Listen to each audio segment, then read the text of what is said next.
दोस्तों नमस्ते, प्रणाम, राधे राधे, जय श्री कृष्णा। मैं एक 15 अगस्त पे गीत लेके आई हूँ कजरी के तर्ज में, जब हमारा देश आज़ाद हुआ था। आइए देर न करते हुए गाने का आनंद लीजिए। गाना कैसा लगा। हमर सैया हम देश के जवान सखी, गौवा के किसान सखी ना।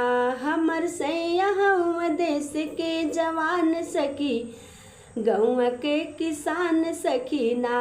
हमर सैया हम देश के जवान सखी, गौवा के किसान सखी ना। कि कर कितना उनके गुण के बखान सखी, कर कितना उनके गुण के बयान सखी, गौवा के किसान सखी ना। कर कितना उनके गुण के बयान सखी, गौवा के किसान सखी ना। हमर पियवा हम देश के जवान सखी, गौवा के किसान सखी ना। हमर पियवा हम देश के जवान सखी, गौवा के किसान सखी ना। ड्यूटी अपन निभावे बैर देश के भगावे, ड्यूटी अपन निभावे बैर देश के भगावे बैर, देश के भगावे बैर, देश के भगावे। बाट देशवा के उनके गुमान सखी, गौवा के किसान सखी ना। बाट देशवा के हो बाटे देशवा के उनके गुमान सखी, गौवा के किसान सखी ना। हमर सैया हम देश के जवान सखी, खेत के किसान सखी ना। हमर सैया हम देश के जवान सखी, खेत के किसान सखी ना। छुट्टी घर लेके आवे हर खेत में चलावे, छुट्टी घर लेके आवे हर खेत में चलावे, हर खेत में चलावे, हर खेत में चलावे। कबो बोम सखी गेहूँ, कबो धान सखी, गौवा के किसान सखी ना। कबो बोम सखी गेहूँ, कबो धान सखी, गौवा के किसान सखी ना।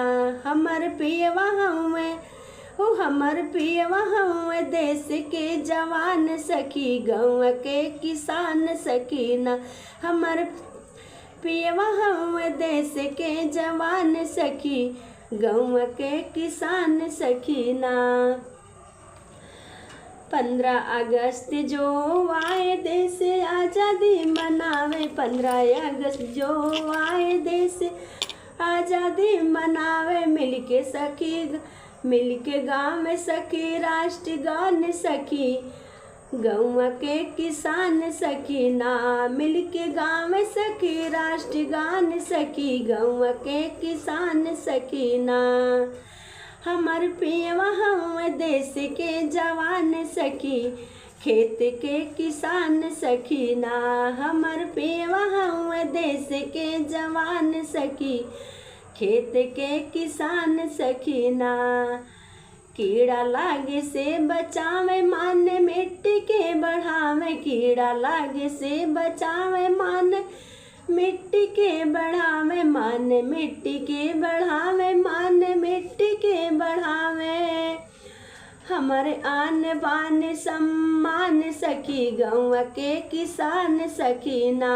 हमारे आन बान सम्मान सखी, गौवा के किसान सखी ना। हमर पियवा हम देश के जवान सखी, गौवा के किसान सखी ना।